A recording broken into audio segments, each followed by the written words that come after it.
welcome to another episode of the TFD Performance Podcast. For anyone listening, I'm Lauren, the expert dietitian Nash, and today I'm joined by not Geordie, not Dojo, not Jack, but a very, very, very special guest who, I'm lucky that he's still here functioning actually, because for anyone that has followed along on our socials over the last week, one of our athletes, Toby Steele, just competed a 240-kilometer ultra marathon, and he lived to tell the tale, and he's with us today. We're going to talk about his preparation, what happened on the day. But anyway, enough from me. Toby, welcome. Thank you for joining.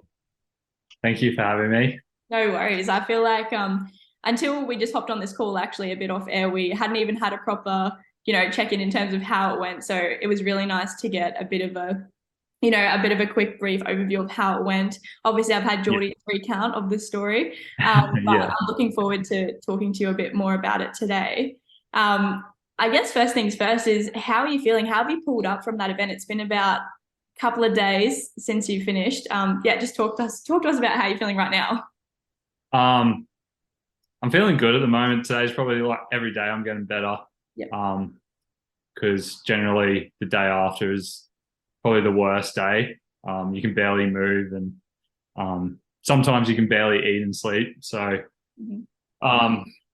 sleep and everything else is getting better. I'm taking more food in every day, which is good, and my feet and legs are coming back finally, and I'm already doing some running. So nice. Yeah, I'm feeling pretty good.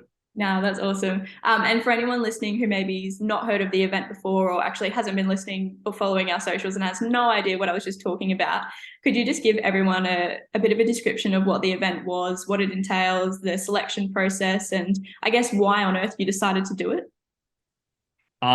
So the ultra marathon I just did was the 240-kilometer coast to Kosci. The name is pretty self-explanatory. You start on a beach in this place called Eden down in New South Wales, and you run 240 kilometres west to the tallest peak in Australia, Mount Kosciusko. Only 50 people in Australia or the world do it. You have to apply.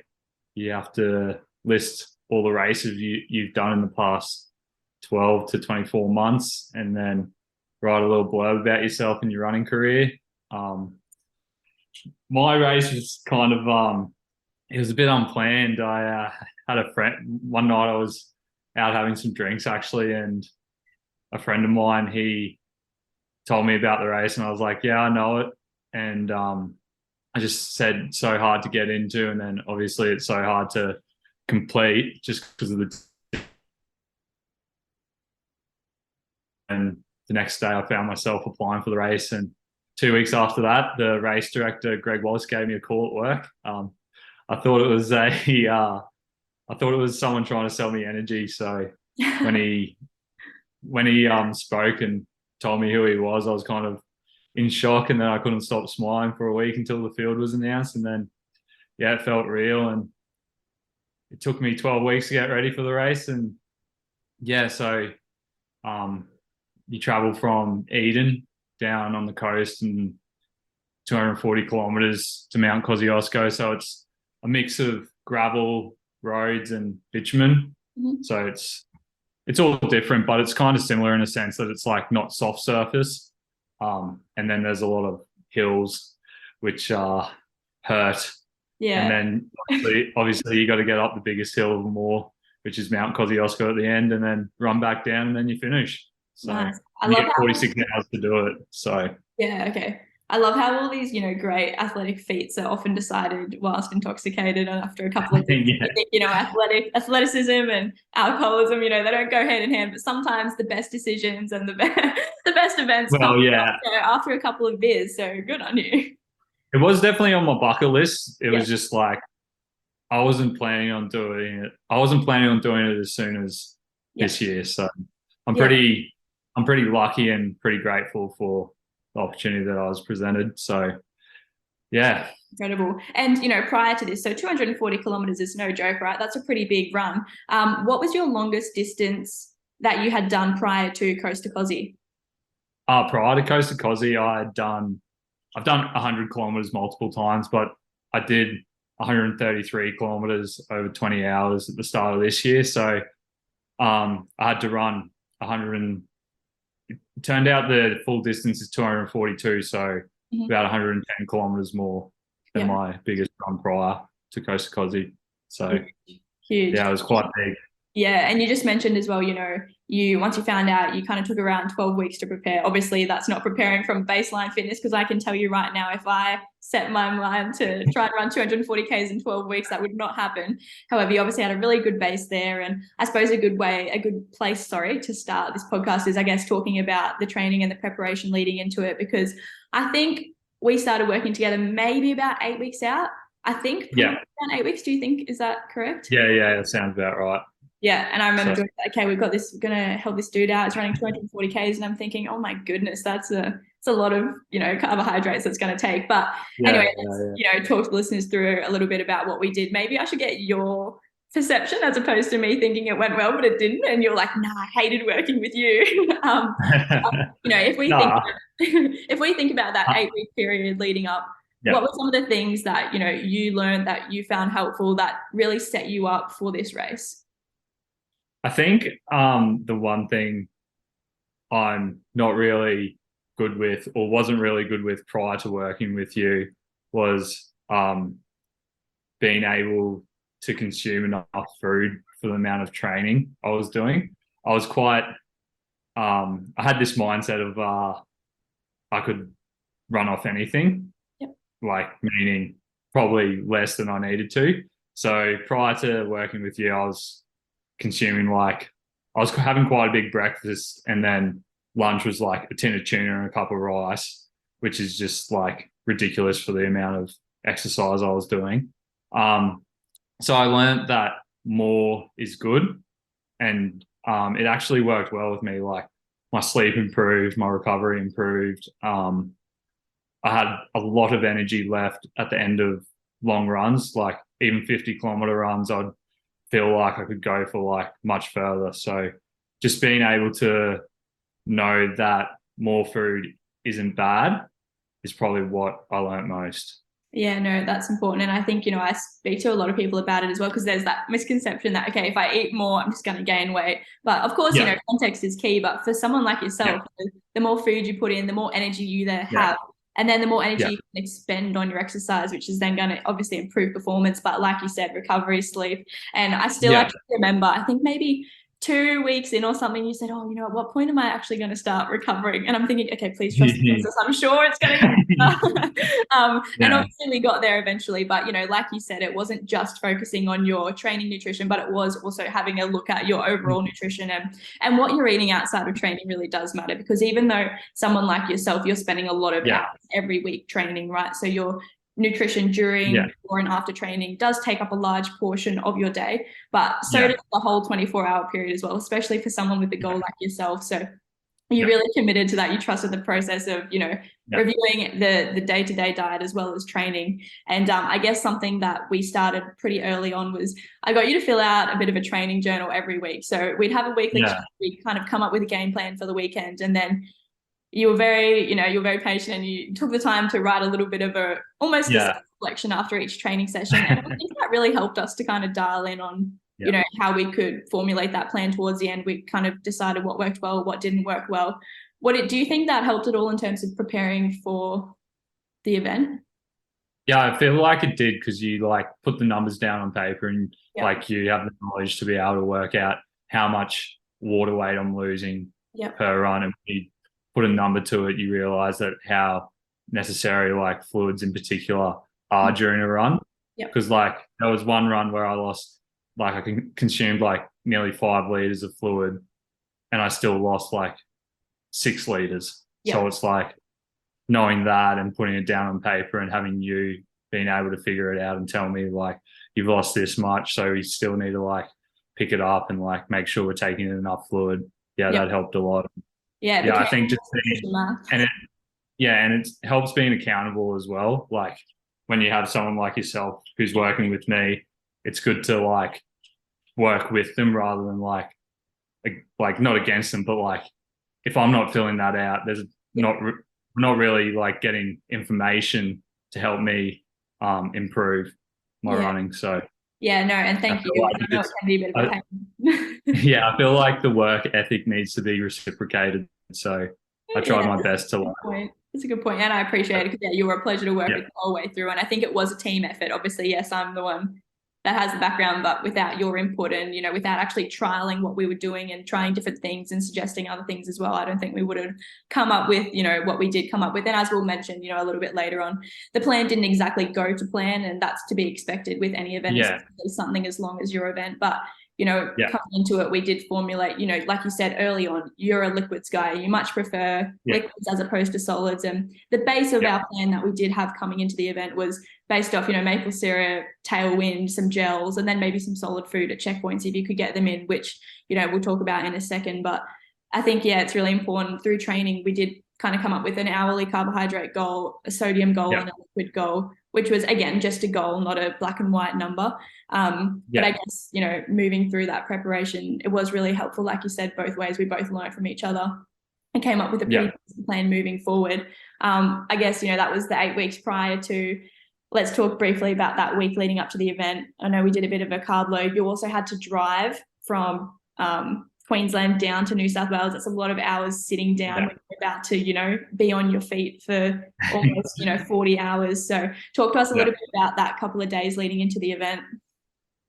So leading into the event, I'm like, or leading into any event, I don't really like to do much. I usually just I'm a lounge lizard. So obviously I had to drive down there and I still have to get the amount of food that I'm generally eating in, which I struggled with driving down.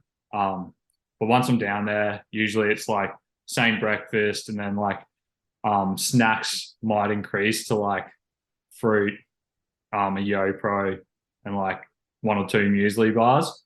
And then obviously I'm drinking a high carbohydrate drink, Maximus is my go-to.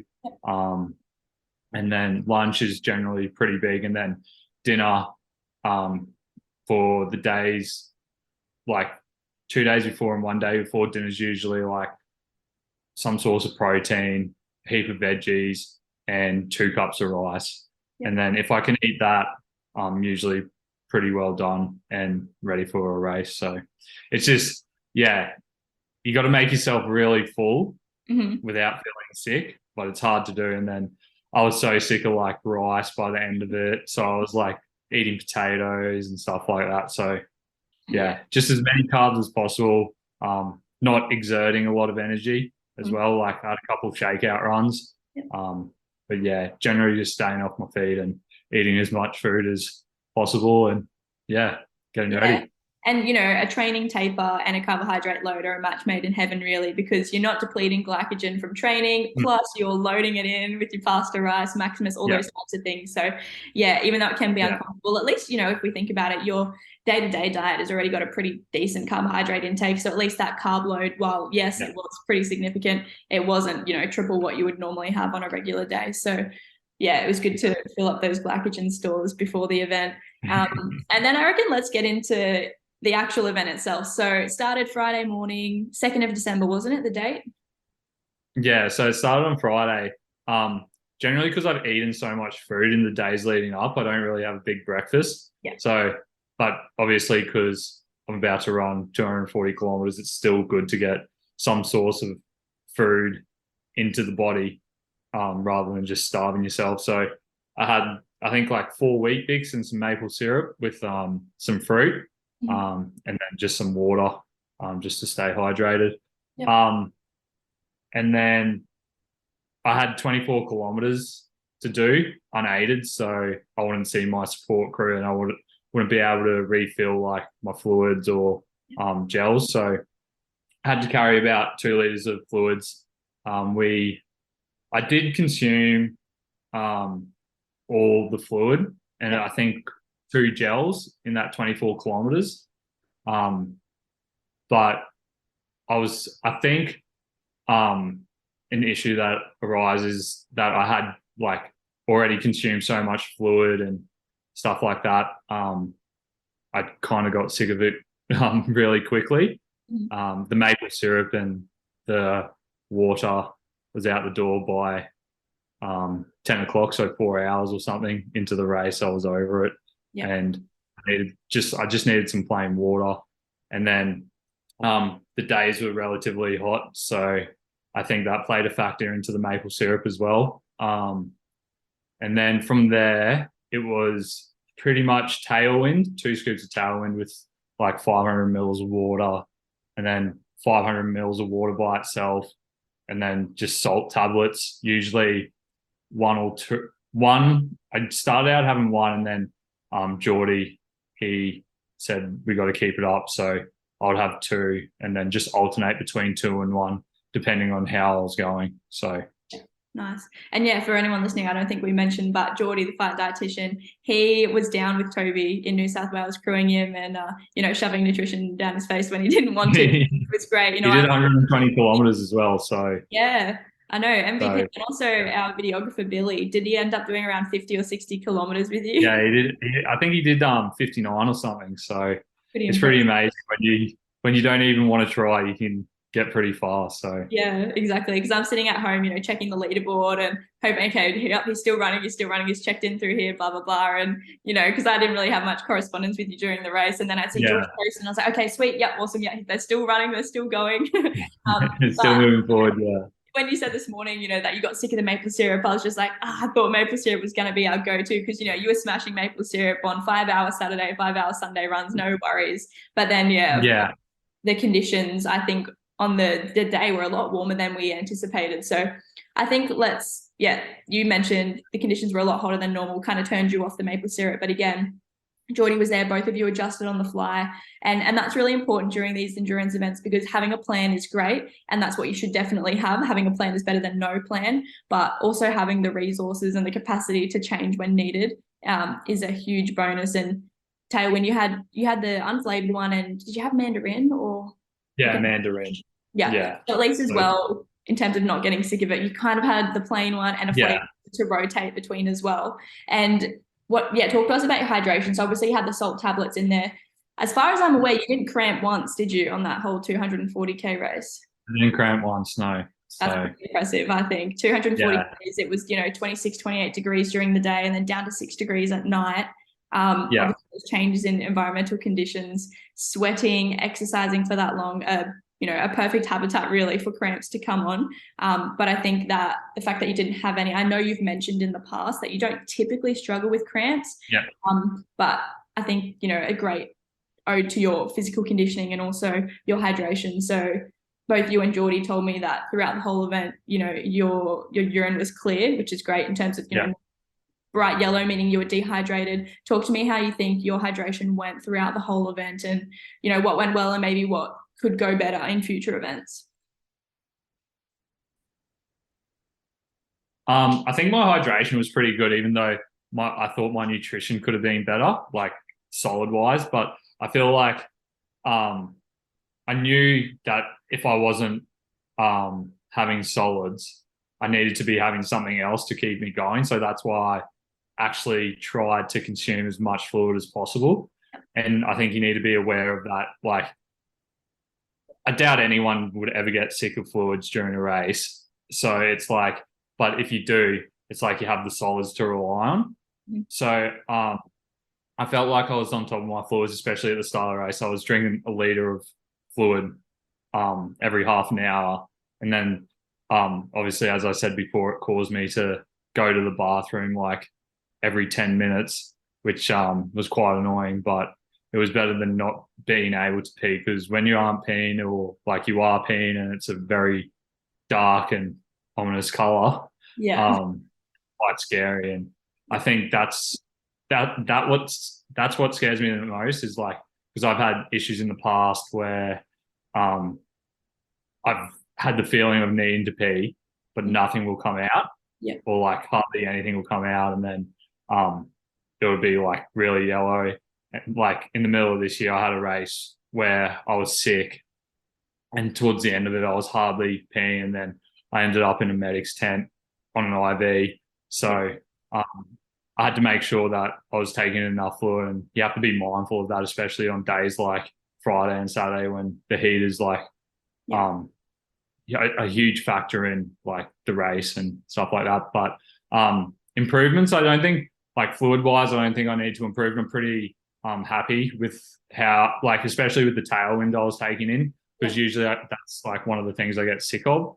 But I think breaking it up with the water as well helped out a lot. And then obviously I needed to be mindful that I wasn't taking any other calories in other than the tail. So I relied heavily on that. So I think improvement wise, maybe more liquid carbs in the future. I did have them. I had Coke, but that's not really hydrating. I had Maximus, which I didn't touch, and just like things like that, like the small things you realize after the race you could have done better. So maybe just more variation in the future would make me run better. Yeah, and I think we kind of knew that going in, that solids were going to be a maybe, liquids were a definite, solids were going to be a maybe, and they were providing you with a bit of carbs, but then obviously once you take the maple syrup out of the mix, there goes pretty consistent chunk of carbohydrates. But again, like you said, this is where we learn and we improve and adapt for next time. I don't know I mean, you probably don't have to, but I'm going to put you on the spot while we're on air and say maybe you just need while it's still fresh in your mind, you need to fill out another training journal for me so that we've got it hard copy on paper moving forward. But with regards to nutrition, I think ideally we were hoping you'd be able to stomach some solids at checkpoints. Maybe just give everyone a brief overview of what you were able to have. So I know off air we talked about the chips and everything like that. So our plan was ideally if Toby could tolerate it, have some sort of a meal or mimic a snack or a meal that he would have day-to-day life. Because again, these guys are running overnight, whole day, whole night. You would normally have eaten lunch, snack, dinner, all that within this time. So that's what we were hoping to do. But of course, understanding that if that wasn't going to be tolerated, it was going to be liquids only. So maybe just give us a brief overview of what you did have and what you found really worked for you during that event. So at the point we knew that I wasn't taking in any solids, my crew was like, Toby, you need to eat something. So I was like, just give me potato chips. So we had just plain potato chips there, and every 5Ks until we ran out, I had a packet of potato chips, which were fine, good source of carbs, had the salt as well. And then as soon as we ran out, it was Vegemite sandwiches that we were having. I don't know how I didn't have that many throughout the race, but when I did, it was rather good. And then liquid carbs was Coke. I had about 5 cans of Coke. The reason being was at night time for the caffeine, but I didn't really feel the caffeine, and tiredness was something that I struggled with throughout the race. I was at the 159K checkpoint, and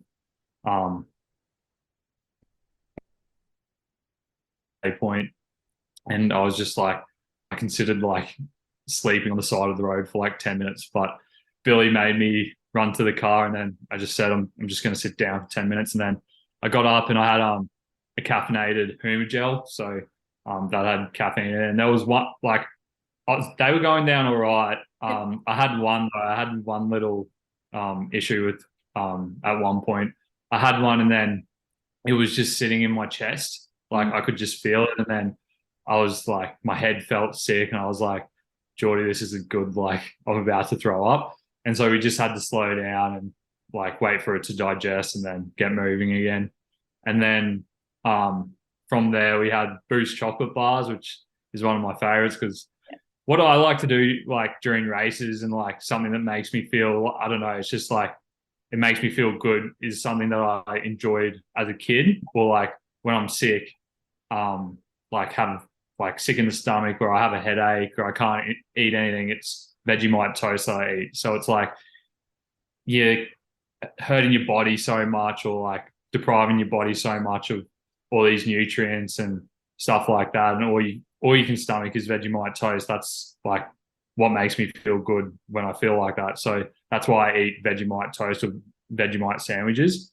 So like Boost chocolate bars is something I enjoyed when I was a kid. So, and they like sit fine, another source of fuel, good sugar hit. And then Red Frogs as well became something that we used, because I've had them in past races, and obviously I wasn't taking in as much solids as I needed to. So just a way of getting quick sugar and quick fuel was red frogs. That's perfect. Yeah. And, things like lollies, chocolates, chips, they are all condensed, volumes of calories as well, because even though during these events, it's important, yes, to meet your carbohydrate goal and your sodium and your fluids, but you're burning an insane amount of calories and energy just, keeping those legs ticking over for that long. It also gets to a point where you need to get calorie rich sources in there, and things like a boost bar is perfect. It's not about, sitting down for a 3-course meal, but again, it's incredible that you were still able to push that mental barrier despite not wanting to have solids and get something down.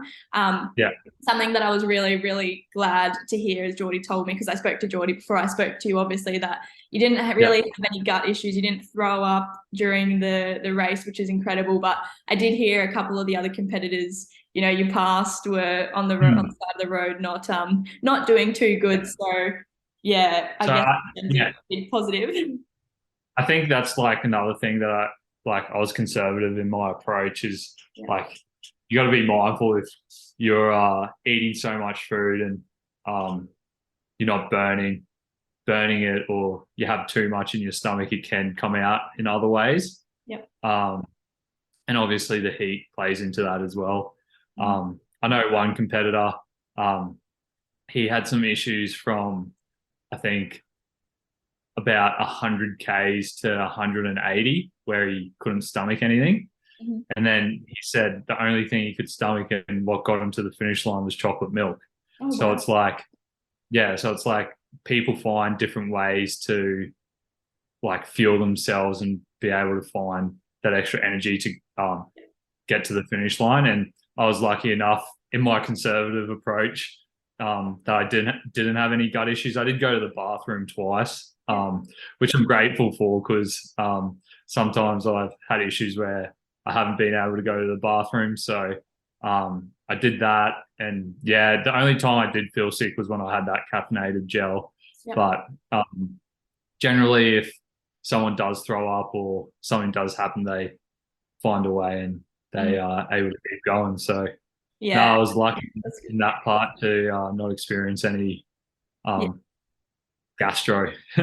I think as well, you say we did, obviously I know you were doing your own thing beforehand, but that 8 weeks leading up to it, you really committed to that intra-training. You also increased your outside of training nutrition as well. And I think just your gut was probably so well trained by the time this event came around that you almost had, a bit of an iron gut in terms of you knew what you could tolerate. We tried to do the best approach to minimize anything, but you still never know what's going to happen on the day. So I'm just really pleased that you didn't have anything awful. But like you said, that one person that struggled from 100 to 180 Ks, chocolate milk got him over the line. And I guess that just highlights as well that, any endurance nutrition plan needs to be, so individual, because what works for you is different to work to that guy, to the girl running behind you, to what would work for me or Geordie. So, again, it's committing that time in training. Obviously you're focused so much on the running and conditioning, but also you need to put a bit of effort into your nutrition and your hydration so that come race day, you're not the one that's vomiting between 100 and 180 Ks. You're the Toby that's still just cruising along and maybe one time struggled with one gel, but other than that was pretty good. So I think obviously it's an ode to your commitment to the training period as well, but adapting on the fly. And again, okay, maybe that one gel was not ideal, but we know for next time, it could have just been a one-off, or maybe at that point in the race, a caffeinated gel just didn't really sit well with you. 100%.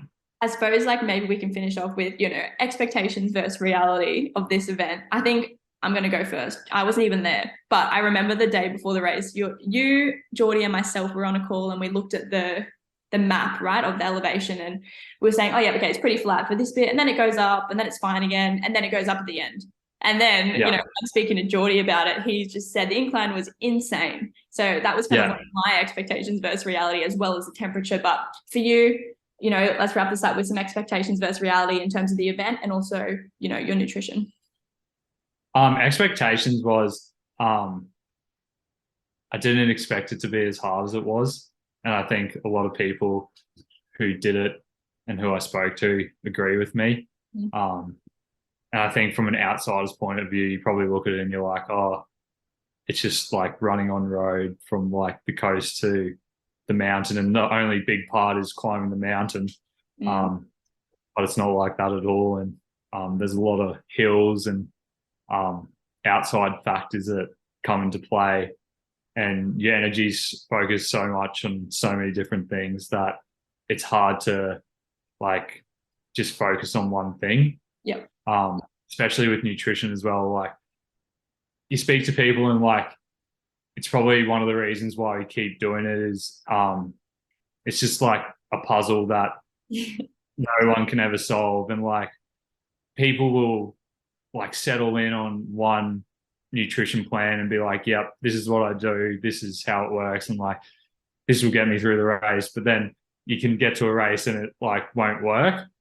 I was pretty confident in the nutrition plan we had, and like it's just a matter of being able to do it and being mindful of what you're actually putting in and what you're not putting in, and then finding ways to be able to overcome issues when you aren't following the plan that you came up with. Yep. And it's just like, I don't know, it's just amazing to see like how other people approach different things. Like the chocolate milk with Mark, he like, there's no way I would have tried chocolate milk during the run because I would have just like passed out or thrown up uncontrollably. So it's amazing to see how he pulled through using that method, and like other people being able to eat like soup, and like noodles is something I can't eat and like I don't want to. I just think, yeah, it's just amazing like how hard it is to figure out, and yeah, that's why we keep going back, because it's just another piece of the puzzle. Definitely. Yeah. And now we can use all of this information as a massive, training journal entry to then formulate a plan for whatever race is next. I suppose, do you have anything on the horizon, or what are you thinking next? Something smaller, the same, something bigger? At the moment, I'm like, I said to you, and like I've said to many people, there's like ultra runners go through post-race blues, and all they want to do is jump straight back in. So you got to be mindful of that and like approach everything very like with caution. Make sure you don't jump in too quick, because it can like affect you mentally and physically. I don't know what's next. I'd just like to I'm going to enjoy December, and then when we get into the new year, I'm hoping to have a race booked by the end of the year, and then from there we can like build 2023, and hopefully it'll take me overseas to a couple races in America, and maybe in a year's time we'll be doing this again after Coast to Kosci. So yeah, definitely. No, I look forward to it. And, hopefully you still want to hang around with us, for those next journeys. But it's been fun. And yeah, obviously huge congratulations on achieving it. It's incredible. 240 kilometers is no joke, now. So I've never been a runner, right? But I'm doing triathlon. So I'm slowly building my runs. And until a couple of months ago, I'd never even ran further than 10Ks, right? So for me, oh my gosh, anything over 10Ks is huge. And then I know people like yourself who run 240Ks, and I instantly feel, insignificant in my runs. But again, perspective is everything. And it's, I'm sure you're a huge inspiration out there to many people. And hopefully now, if anyone that did the Coast to Kosci are listening, you're also an inspiration to the fact that you didn't throw up at all during that event. So, I think anyone who is into running, they can go a lot further than they think. And like nutrition obviously is a big part of it, but you'd be surprised how much you can, like, your will can get you. So yeah, I think it's definitely as much mental as it is physical and nutritional with these events. So no, I'm excited to see what happens next. Please, as homework after this, make sure you fill in that training journal for me at some point. I will. And we can, use that information, I suppose, to formulate a better plan for the next event. And I look forward to it. But if anyone that's listening has questions for myself or for Toby on the event, ultra running, ultra nutrition, you know where to find us. I'm the expert dietitian. Toby is Toby Steele. And we might do a couple of extra podcasts in the future. But for now, Toby, thank you so much. And pleased to hear that you're smiling, happy and healthy after that event. Thank you for everything. No worries. You're welcome. I'm excited for 2023. So am I. Thank you. Cheers, Toby. And there it is, another episode of the TFD Performance Podcast. We have had such a great response to our TFD Performance Hub, and we have just dropped our brand new course, Mobility for BJJ with Dr. Kickass. Dr. Kickass is one of the world leaders when it comes to BJJ performance, and this course has been made using the science of kin stretch, which helps BJJ athletes not only become stronger on the mats, but injury-proof their joints. This is truly a game changer for all BJJ athletes at every level of competition. If you want to start injury-proofing your body, then head to the link in the show notes and purchase our Mobility for BJJ course.